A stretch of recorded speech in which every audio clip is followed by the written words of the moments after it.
Hello everyone and welcome to the Constructive Criticism Network. This network is here to help you improve at Magic the Gathering at every level. From Pauper Leagues to Top 1000 Mythic, we've got you covered. If you want to hear the entire network, head on over to our sponsor at puremtgo.com, where you can hear each and every show, each and every week, and check out their sponsor, MTGO Traders, and tell them that the CCMTG Network sent you. Now sit back, enjoy the show. From YouTube, podcasts, and more, here's this week's episode from ConstructiveCriticism.com. Hello everyone and welcome to episode 35 of Mythicast. I'm your host, Spencer. I'm joined, just like every week, by my co-host, Mikaela. How's it going, Mikaela?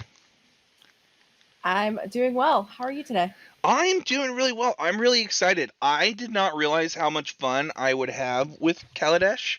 And it's going to be really fun to get to talk to, as you called yourself, a Kaladesh Zoomer. As we get to talk about this awesome new set that's hit MTG Arena.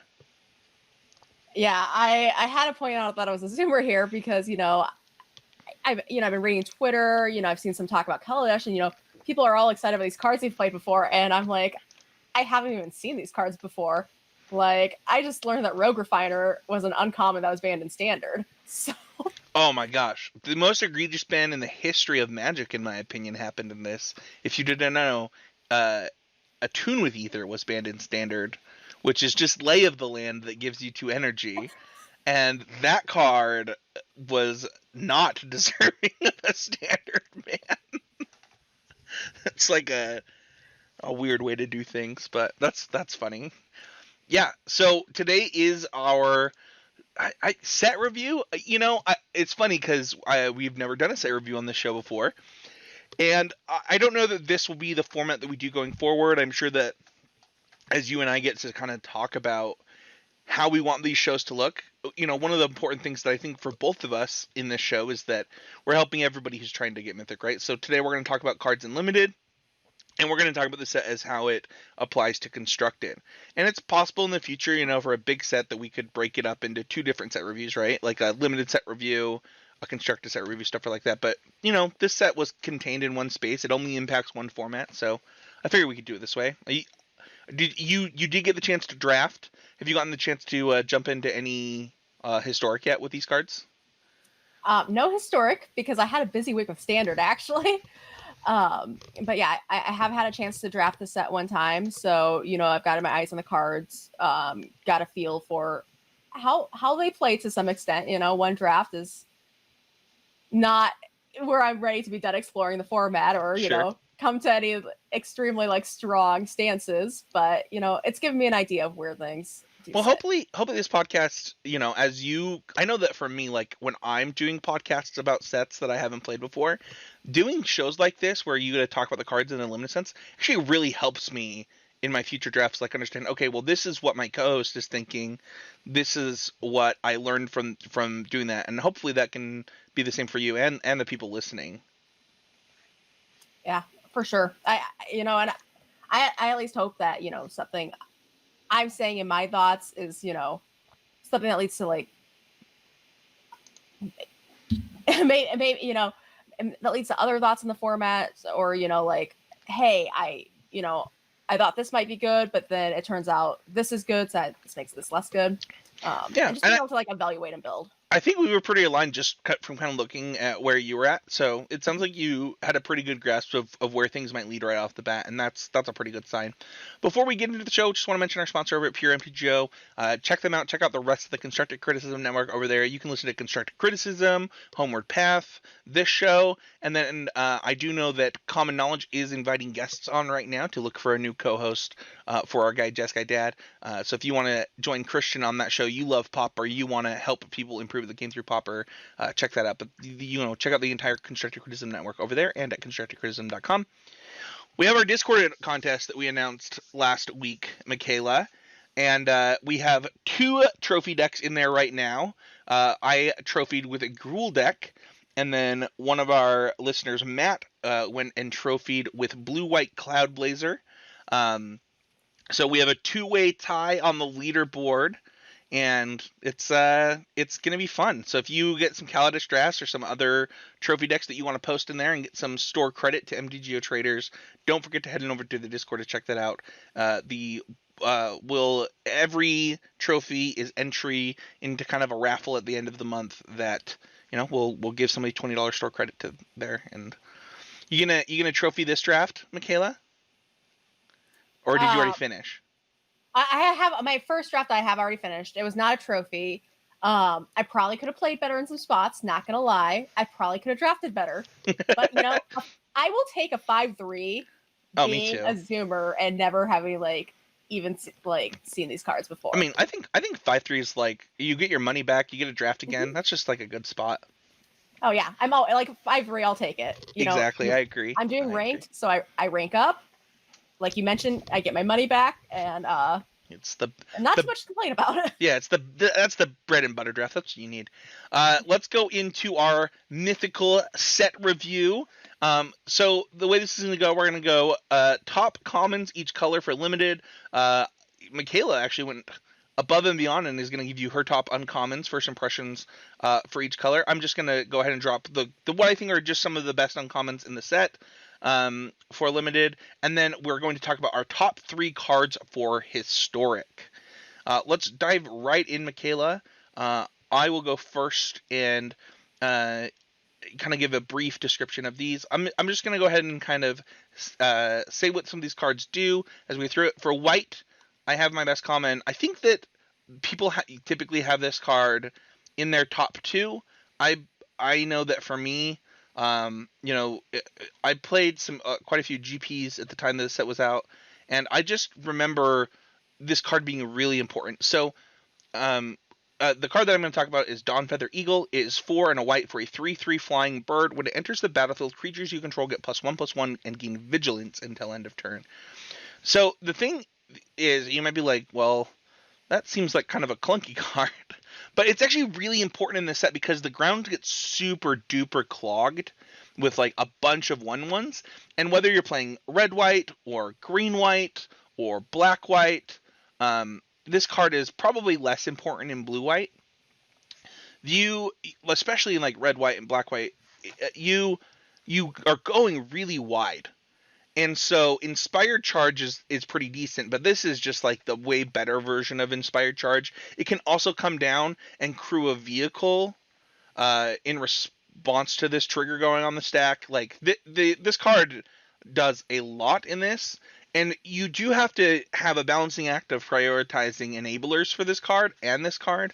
But I think that for me, it certainly, if I remember correctly, is the best white common in my opinion. Um, I think the best blue common that I had is Gear Seeker Serpent.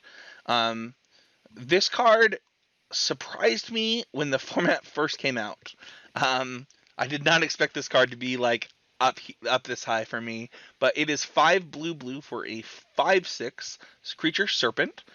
It's costs 1 less for each artifact you control, so it has affinity for artifacts, and then you can pay, I believe it's 6, 5 in a blue, so that it can't be blocked.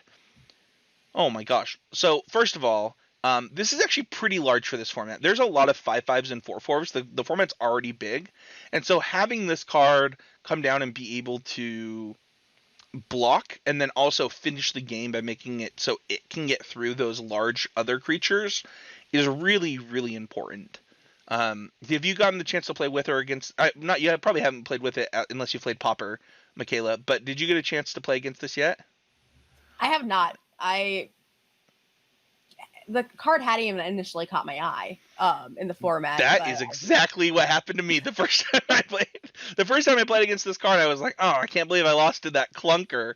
And then by the end of the format, I was like, "Oh my gosh, this card is like one of the best cards." This card actually sees quite a bit of play in Pauper and is, really an MVP of this format. It goes in a ton of different decks, and is actually something that I have found is helpful in pulling you into blue. Um, My next one is boring, and I actually think we share our black one, Mikaela. So I'll let you talk about it as I'm talking about it too. But I just have Daring Demolition. It's just black, black, 2 for a sorcery, destroy target vehicle or creature. Yeah, at common removal, this is something that I like to have. Really no limitations on what you're going to destroy, and I think being able to destroy that vehicle is extremely relevant in a lot of situations. Um, I don't love that sorcery speed. I don't love that's double black, but it's common removal. It's something that you're going to be able to pick up. Um, Yeah, the thing Make it a little bit is like easier. there's a lot of playable like 4 drops and 5 drops in this format, and so I've typically found Daring and the fact that it kills vehicles is pretty great. This card just is able to like answer annoying things, and the tempo loss, against some of the aggressive decks certainly can happen. Like if you don't want too many of these, but I certainly am never playing like not playing my second Daring Demolition. Like I just it kills hard things to deal with. I completely agree. We also share our next one. If you want to talk about what do we have for red? Yeah, for red, we both have chosen Welding Sparks, and this is 2 in a red instant. And Welding Sparks deals X damage to target creature, where X is 3 plus the number of artifacts you control. I actually got a chance to play this card yesterday, and it felt super busted. Like, I happen to have the situation I was in. I happened to have 3 artifacts in play. So I was able to make an attack, and my opponent decided to like, oh, I'm gonna activate this vehicle. That's a 6/6, and I have a great block. Nope, joke's on them. I gotta kill that vehicle. Yeah, the Welding Sparks being an instant is super powerful, and you just end up with a lot of random artifacts in play in this set. Like you don't really have to do a lot to have this be 3 mana deal 4, which is just really good for an instant speed common. But I agree. I think that it gets to 5, 6 easily as Mm-hmm. well. Um, yeah, Yeah, mine was basically just off making the servo tokens. yeah, Like, it felt effortless to get just a little bit of extra damage with that yeah. card, and even the 3 damage alone is very relevant. Yeah, I think this card, of the commons that we've talked about so far, I think it's the best of the commons that we've talked about. And then my green common, if you have played this set a bunch, you probably can guess what I'm going to talk about, and that is Thriving Rhino. This card is 2 and a green for a 2/3 Rhino. It enters the battlefield, you get 2 energy, and when Thriving Rhino attacks, you may pay 2 if you do put a 1/1 counter on it. Oh my gosh, this card, uh, on its surface, does not look like the absolute house it is. But if you are able to continue to chain energy after this card is in play and you are on the play, it is very, very hard to get rid of if your opponent is not playing black. And it does a lot.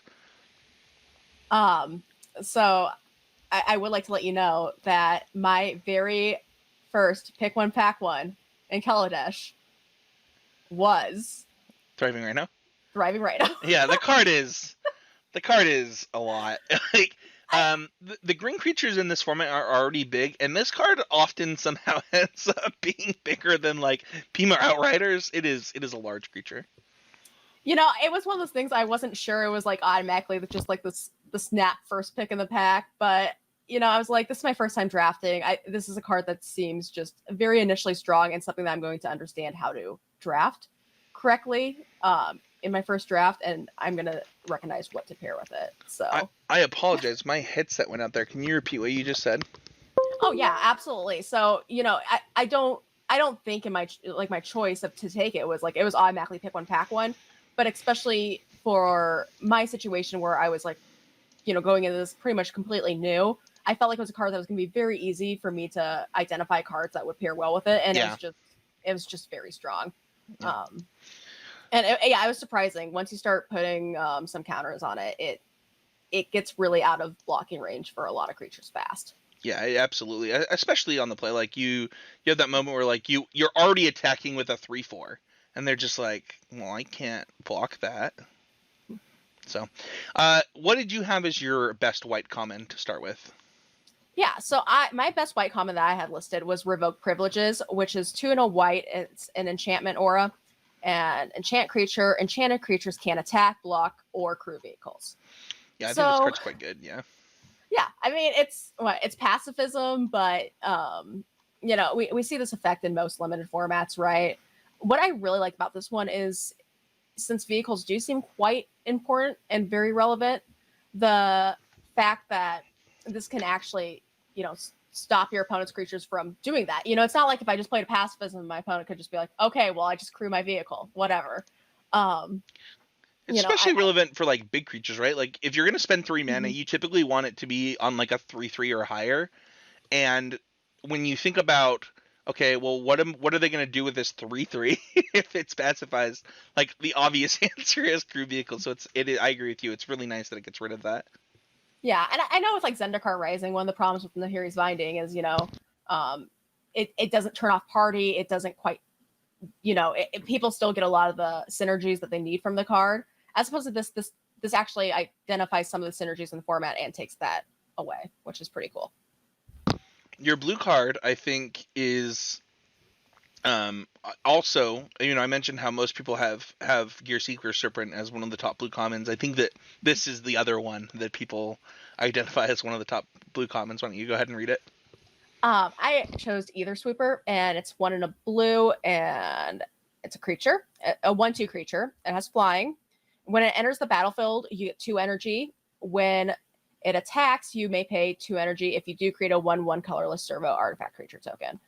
So what I like about this card is 2-drops are usually great, especially when you're playing best of 1. I love that this you automatically have the evasion on this card as a 1/2 flyer. And I know there's like a lot of 2/3s out there, which just doesn't pair well against, but yeah, the ability to create the token and maybe do that early, especially if you're in blue and your artifacts matter, that seems like it could be super relevant.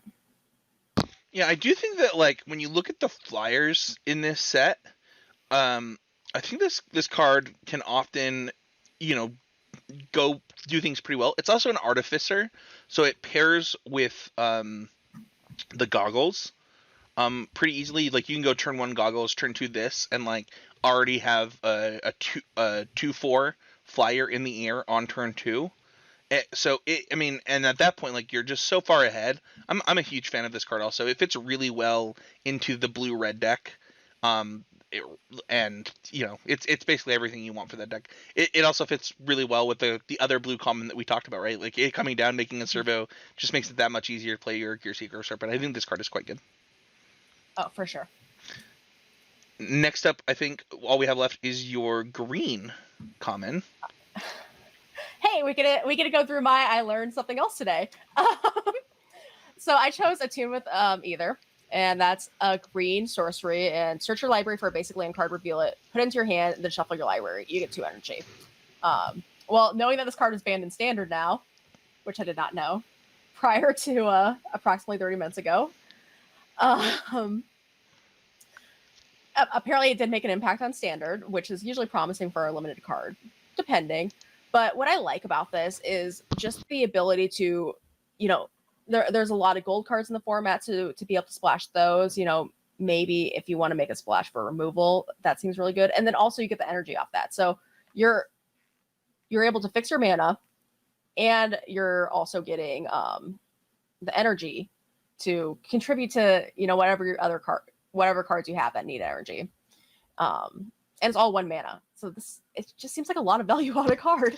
Yeah. So for those who haven't played this limited format in the past, this card, and I think it's Renegade Map. So this card is actually considered, like, you're supposed to play it just as a full up land. Like you're just supposed to play it as an Evolving Wilds, and then Renegade Map is supposed to be considered like half a land. But this card is like, one of the best lands in the set by a substantial margin. That 2 energy is really good. Like, because, like, it's pretty close to like 3 energy equals a card, quote unquote. Like, you would pay a card to get 3 energy, or maybe 4 energy. It's kind of somewhere around there. So just having a land basically that does this, like a tap land that does this, is really powerful. So, one card that we didn't mention that I would be remiss if we didn't tell people about in the common slots is Pima Outrider is surprisingly good. That is a green common. It's green green 2 for a 3/3 trample elf artificer, and it has fabricate 1. So it is a 4 mana 4/4 or a 3/3 trample that brings a 1/1 servo. That card is also quite good at common for green. You know, oh, I'm not like, I looked through the green commons. I felt like there was like a lot of cards in there that I would not be unhappy, you know, picking fairly early on in a draft. Yeah, I think green is definitely one of the better colors in the set. Let's move on to our top uncommons. And since I went first last time, Mikaela, why don't you give us your top uncommons, and you actually have them by color. Yeah, I did do them by color. Now, I'm not gonna lie. White cards just like suck in Magic. um so it was actually kind of like when I was, you know, going through the white uncommons, nothing was just really exciting me. But I did see Fairgrounds Warden. That's 2 and a white. It's a 1/3 dwarf soldier creature, and when it enters the battlefield, exile target creature an opponent controls until Fairgrounds Warden leaves the battlefield. So I know this is, you know, I think we've seen this effect on creatures like more in the rare slot in the past. And given there's a decent amount of removal that I can take this out, but I could see it being very relevant, you know, to there might be there's some tokens in the format that you could take out. Or, you know, maybe you just need something to slow down one of the bigger creatures. I think it seems like a very reasonable card. I think that Fairgrounds Warden is pretty good. It's funny because I find that like certain colors in this, like in a lot of formats, right? You have cards that are like you have the format defined by either rares or mythics and stuff like that, right? And in this format, it's kind of weird because I find certain colors are defined by their uncommons and their commons, where other colors are defined by their rares in this set, which is not typical. So like a good example of this, I think for white, you know, is that like white actually has much better rares and commons than it does uncommons, in my opinion. Like there's good uncommons, right? Like Aerial Responder is quite good, and stuff like that. But I do think that white's power comes from its go wide synergies and not from overall power level of its cards in this set. And I think that when you were looking through the cards, I think you really saw that. Mm-hmm. Yeah, I saw cards that like I could certainly see myself playing these. I'm not excited about first picking them. Sure. Was really what I felt with that uncommon slot in white. Your next card is straight up cheating when you went by color, Mikaela. It's not cheating. Okay, I had a moment yesterday where I read a card and I was like, wow, this card gets me. This card understands who I am as a Magic player and what I want to be doing in every single game of Magic. So so when I was on Constructive Criticism, I did it probably for the longest time with my co-host Michael Hinderocker. He works at Wizards of the Coast now. And one of the things that's really funny when I talk to Michael about Magic now is he always talks about how Magic players are addicted to value. And Mikaela, I have to tell you something. You are addicted to value. What is the card we're talking about? We're talking about Rogue Refiner, which is my pick for blue. Yes, this is a Simic card, okay? But it's a blue and a green, human rogue, 3/2. When it enters the battlefield, draw a card and you get 2 energy. Okay, well, we already know I like getting energy, but did you know I like to draw cards? And I get a 3/2 body and I get to draw a card? Okay, I'm sold. I'm in. So. Yeah, it's funny. I mentioned how I thought that how the banning of Attune with Ether was egregious, I think is the word I used. It was actually banned with this card. And I did not think Attune with Ether needed to be banned. I think you could have just banned Rogue Refiner in Standard and hurt the teamer deck that they were trying to hurt just enough.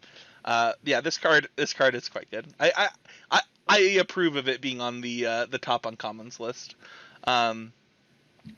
And next up you have black. I think that this one's an easy pick. Yeah, I picked Fatal Push. 1 mana or 1 black. It's not one in a black, just a black mana instant, and it's destroy target creature. It has converted mana cost 2 or less, and revolt, destroy that creature if it had converted mana cost 4 or less. Instead, if a permanent you controlled left the battlefield this turn. So I know Oh, go ahead. Sorry, go ahead. I was just gonna say, I know that you've only done one draft, but have you realized how easy it is to trigger revolt in this set yet? I have not necessarily, but I have, like, seeing a couple of the other cards, seeing that if you are in black, there are ways to trigger revolt quite easily for what I've seen. So yeah, I would definitely think, if you're already in black, then yeah, so it's pretty easy to do.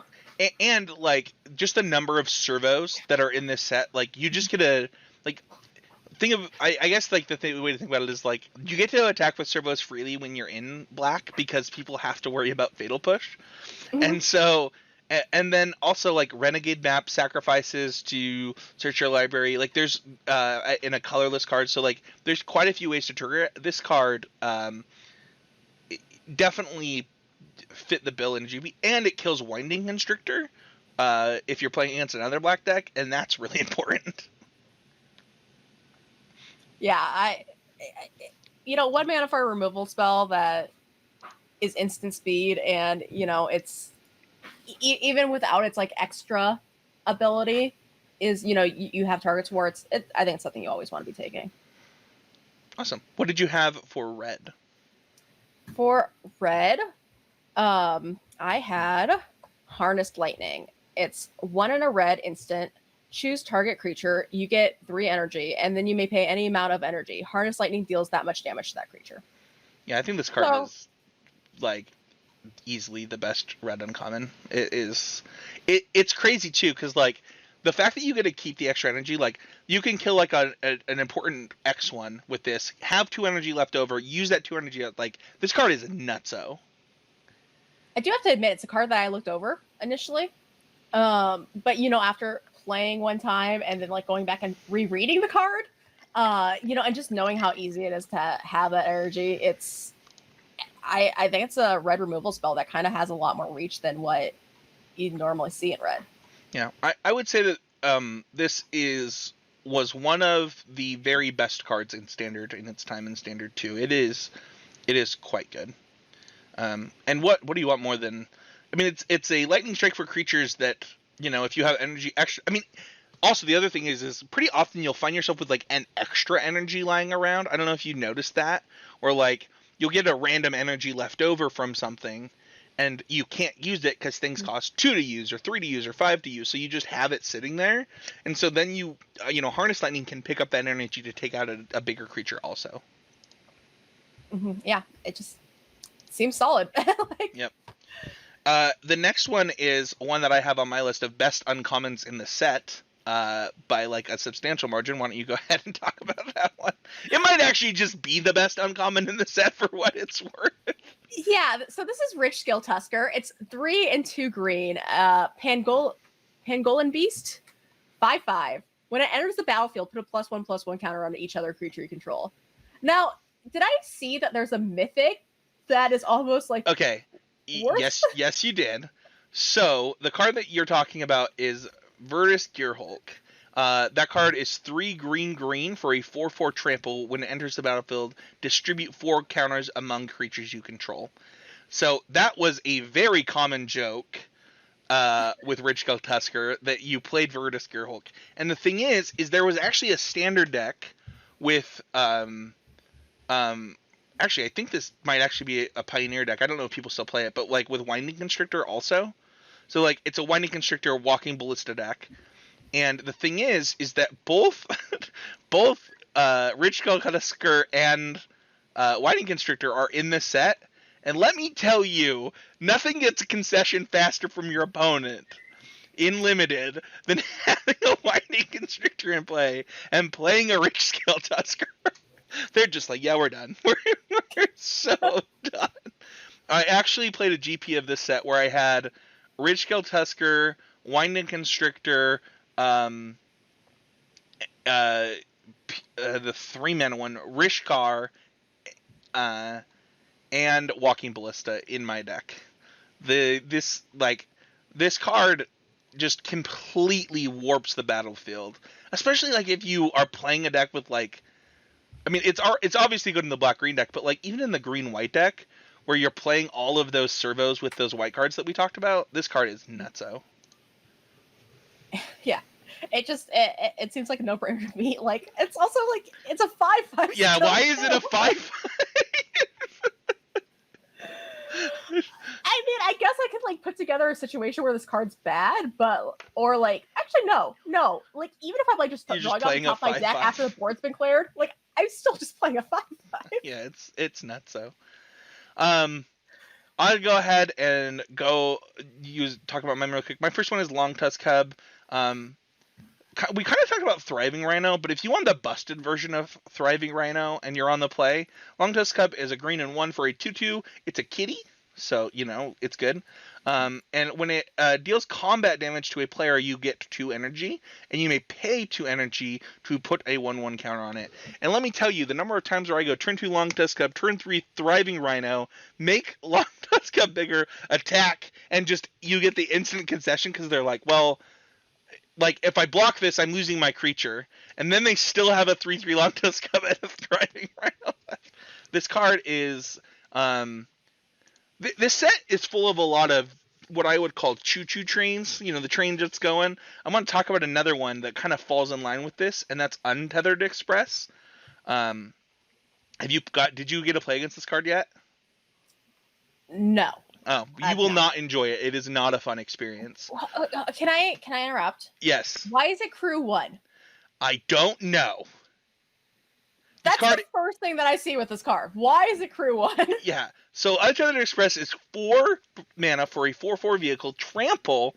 When it attacks, put a 1/1 counter on it. Crew 1. I don't know why any of this text happened.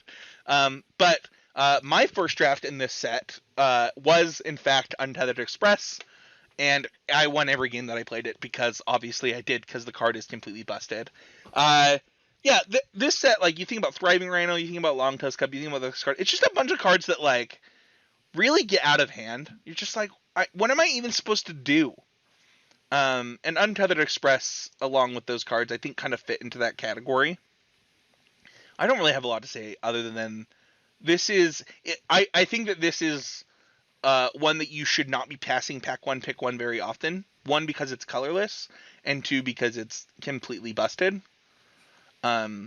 I chose the other Teamer Energy card for one of my best uncommons, Mikaela. Are you as addicted to the value of Whirler Virtuoso? I am also into that card. Does that also count as a blue card? Yeah, okay. Yeah, it's the best. So here's how my draft is going. We are turn 1 attuned with either. Okay, we got a Rogue Refiner and a Whirling Virtuoso in our deck, and life is good. That's just a standard deck that got banned, so. That's just, yeah. So Whirler Virtuoso is 1, a blue, and a red for a 2/3 Artificer, and it enters the battlefield, and you get 3 energy, and you can pay 3 energy to make a Thopter. Yeah, that card's really good. I mean, the fact that you get a flying Thopter, like 3 energy to make a 1/1 flyer is pretty good, and it's just constant. It just sits there making flyers throughout the game. It's pretty common that if you have this card, you're supposed to kind of go all in on energy just to really take over the game, but this card is quite good. And my last one that I had for uncommons was Ridgescale Tusker. Because what the heck? So I have an important question for you. Yes. Are you taking the Untethered Express, or are you taking the Ridgescale Tusker? Pack 1, pick 1? Yes. I would. Oh man, that's a hard question. I would probably take Tusker because I think it's a better card. But I think if you follow the drafting the hard way theory, you're definitely supposed to take Untethered Express. But also, the Ridgescale Tusker decks are my favorite decks. So I don't know. I'd probably take, like, I'm at a GP day 2. I'm probably taking Untethered Express and being like, man, I cannot believe I'm passing a Ridgescale Tusker. That's tough. Leave a comment. Let us know what you would take. So I'm going to do my color rankings and talk about them really quick, Mikaela. Mm-hmm. So for me, in this set, as far as I remember, and I want to say that, like, I want to explain why too at the end of it, but I have red number 1, green number 2, white number 3, black number 4, and blue number 5. I want to say that I think that the Cloud Blazer blue white deck is quite good. I think that the blue red deck is very good, but I don't think any of the other blue decks are very good. Like, I don't want to be blue green in this format. I don't want to be blue black in this format. So blue kind of suffers from that as just Rogue Refiner's gonna ignore that you said that. I know. To be fair, you do end up in like 4-color or like 3-color blue decks with Attune with Ether, where you're pretty happy playing like 3-color green blue. Like that is a deck for what it's worth, and one of the good decks. So I should correct myself there. Red is interesting because, like I said, I think Welding Sparks is like one of the best commons, and also like is it Ether Chaser? It's like a 2/1 first strike. Is that an uncommon though? I think it's a common. No, it's common. It's common. I had that yesterday. Yeah, that card is also nutso. It is a 2/1 first strike that makes a servo. It's like the same as like Thriving Rhino kind of text box. That card's busted. It pairs really well with literally every single color. Like red green is good, red white is good, red black is good, red blue is good. Like it is easily, I think, the best color. I have green as the second best because it's like the only color with ginormous creatures.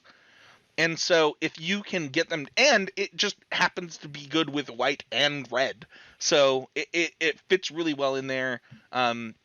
Even the green black deck is quite good if you get some Winding Constrictors. White, so the only problem White has we've kind of already covered, where it's really defined by that go wide strategy between Fabricate and Dawnfeather Eagle and Inspired Charge. And honestly, like I think that White Black is quite bad. White Blue is good. If you can get like the bounce Cloud Blazer deck and slow down the game, that's pretty good. And then Black, there's nothing really wrong with Black. It's just, it's just a bunch of removal spells, and it's more of a support color in this format. So, any thoughts or disagreements from what you've seen on the cards, or any questions about those, Mikaela? Not. I mostly agree. I definitely my initial thought was scrolling through green. There seemed to just be a lot of really strong commons. Like I really think that I could see myself in a draft being in green and being very likely to see some very solid cards late. That I'm more than happy to have. I think that red and green are like a notch above, then white, then a notch below black blue. If that makes sense. Yeah. So cool. Did you? I assume you don't have color rankings that you want to share after one draft. No. Yeah, I have nothing. That's okay. I'm not ready to start ranking colors at this point. That's fair. We found a couple cards that worked. I don't know. We're first picking commons and not hating our life. So. I like it. So I'll go first on our top 3 historic cards for the set, and mine are so boring, Mikaela. Mine are so boring. So number 1, Fatal Push. That's not even a question, really. It's funny. I have already played against the Fatal Push plus Blood Chief's Thirst deck in Historic. Just like, don't play a small creature against this deck. Fatal Push is really... See goblins. Yeah, exactly. Fatal Push is quite good. I mean, it's legacy playable. It's going to make an impact on every single format that it's legal in. The second card, it was actually mentioned on our sister show, Constructive Criticism, but I was really weirded out that people were not talking about Scrap Heap Scrounger, seeing as this card sees Modern play, sees Pioneer play. Like, did people just not remember that this card's completely sweet? Like... Have you played with this card in Pioneer or Modern, Mikaela? I have not. I've actually never played Pioneer, so. Oh, I didn't know that. So yeah, Scrap Heap Scrounger is a 2-mana artifact 3/2 that can't block. I believe. I'm like doing this from memory when I could totally pull up the card. But it has black and 1. Exile a creature from your graveyard, return it to the battlefield from your graveyard. Um, I totally see how that's a eternal format card. yeah, so this card is quite good. It's seen play in tons of different graveyard decks. There's not really a lot to say about this. This card will definitely make an impact. You can expect to see it in probably some form of unlicensed disintegration Heart of Kirin deck in Historic for a little while. Plus, I think that like mono black aggressive decks were missing this card in Historic, and it's a huge get for them. And then my last one is the most boring of all, Fastlands. Like, holy crap, are these cards good? We only get the enemy colored ones, which kind of sucks for Historic because man would Gruul like the green red Fastland in Historic. Okay, you got back Burning Tree Emissary. You don't need any more help. I mean, I'll take whatever I can get. I'll take it all. I do think that like it's really interesting when you look back on. It's funny. We had 3 players on our team qualified for Pro Tour. I think it was Kaladesh, whichever one it was that we played. Teamer. I actually won state champion the Utah State Championship with the deck they played. They played Teamer Marvel at that Pro Tour, and we innovated with the 6 mana Eldrazi that makes Eldrazi's that you can sack to tap something down for the mirror. And in our testing, it was really weird because we had Rakdos aggro, but the mana was kind of awkward, and people went all in. They were like, well, the mana's so bad, we're going to go 4 colors. And the way that they did that was with Concealed Courtyard, Inspiring Vantage, and Spire of Industry, and then Spire Bluff Canal. So like people went really, really hard on their mana and aggressive. Like that's how good these fast lands are for aggressive decks. Is you get to the point where you can play 3 color mana bases by playing a ton of these. So I expect to see these a lot. It was funny. One of my friends was like, "I don't think they're going to be that good," and I was like, "You're not so like." These cards just by default are pretty good. What about you? Did you get a chance to look over this and see some cards you were excited for Historic? I did. I have some cards that I thought were interesting. That I do believe are actually kind of out there in some list already. Actually, so the first one I have here is Yahenni's Expertise. Is that the -3/-3 one? Yes. Okay. It's 2 and double black. All creatures get -3/-3 till end of turn. You may cast a spell with converted mana cost 3 or less from your hand without paying its mana cost. I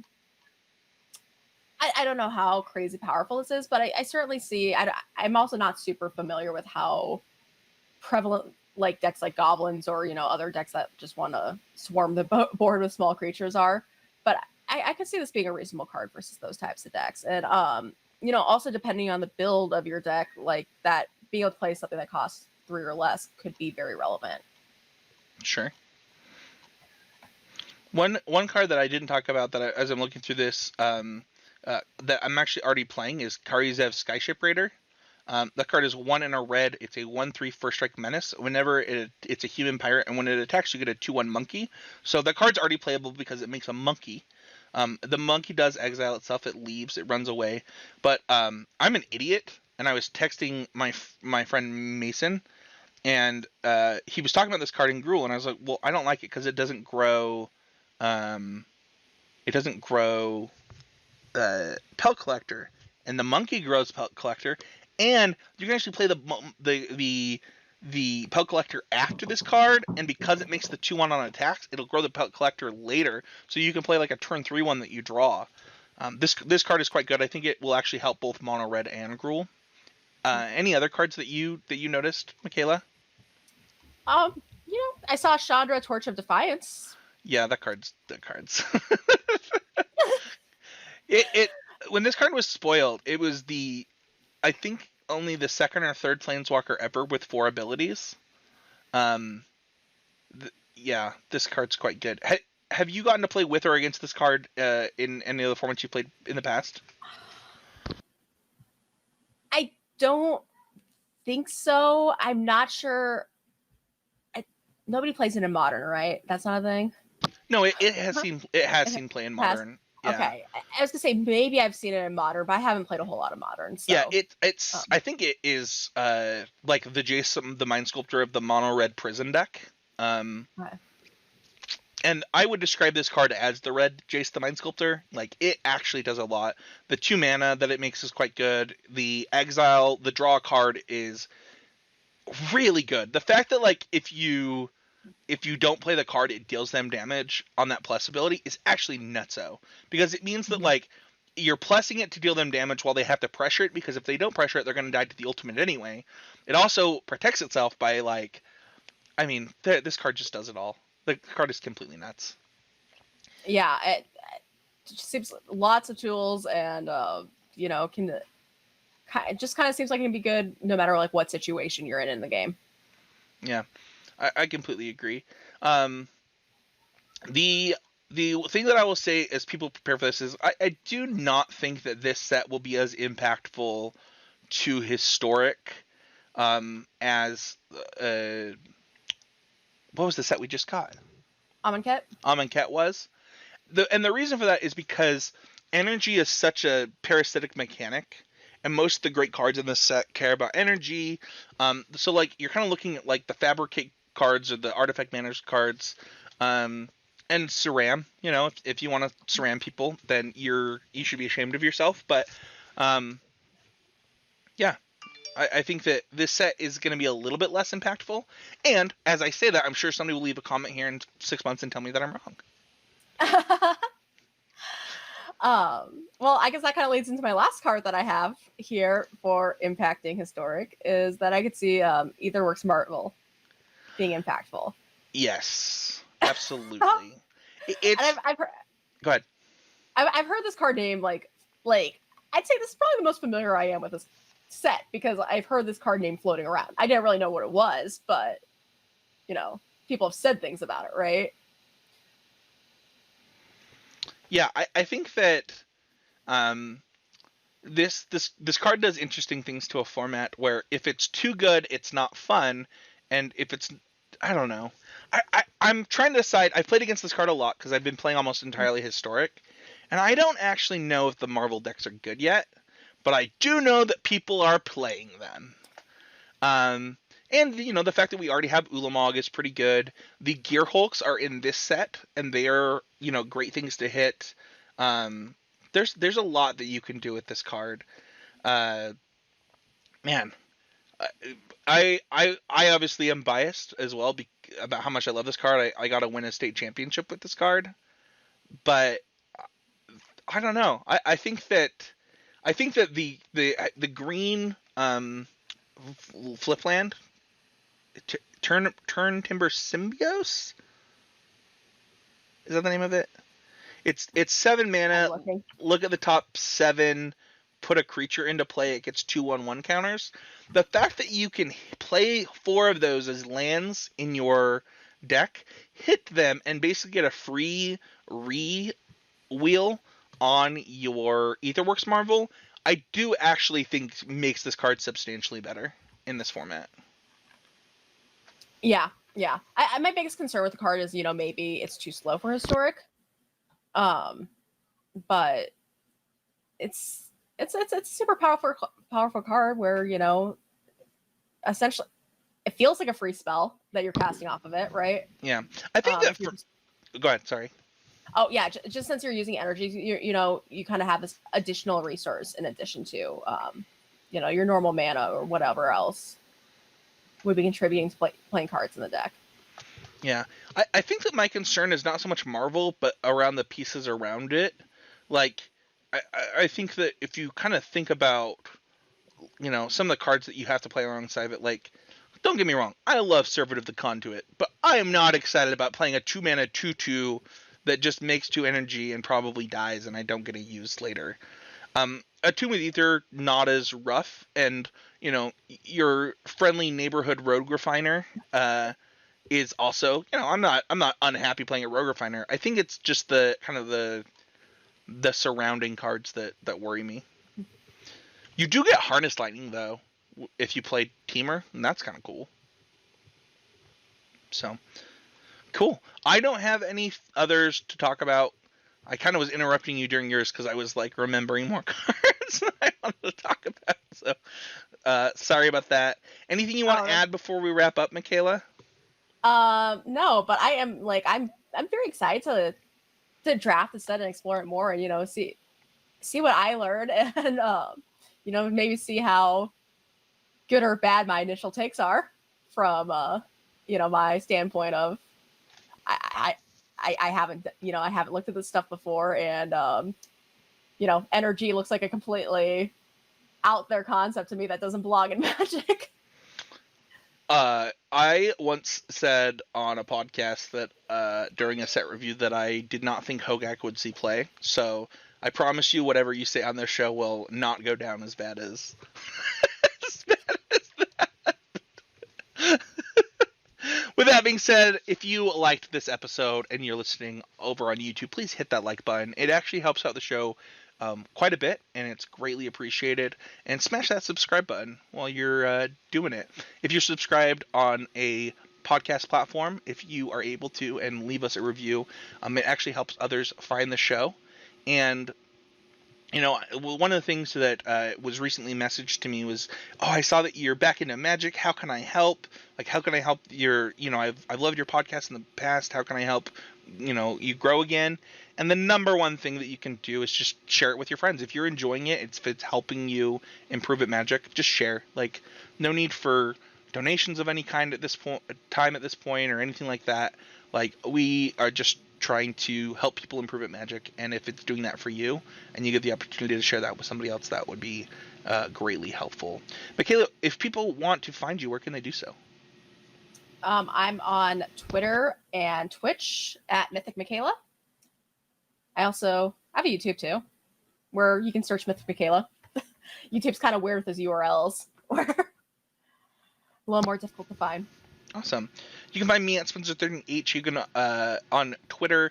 You can find the stuff that I'm doing on YouTube. I am going back to doing YouTube content. I kind of took a break for a couple months, but I expect to be doing Magic YouTube over on the Constructivism YouTube channel while you're watching this, as well as my weekly nerd culture podcast over at Heezy Game Media. I also, when I do stream, whether it is Magic or other games, is over on that YouTube channel, so check that out.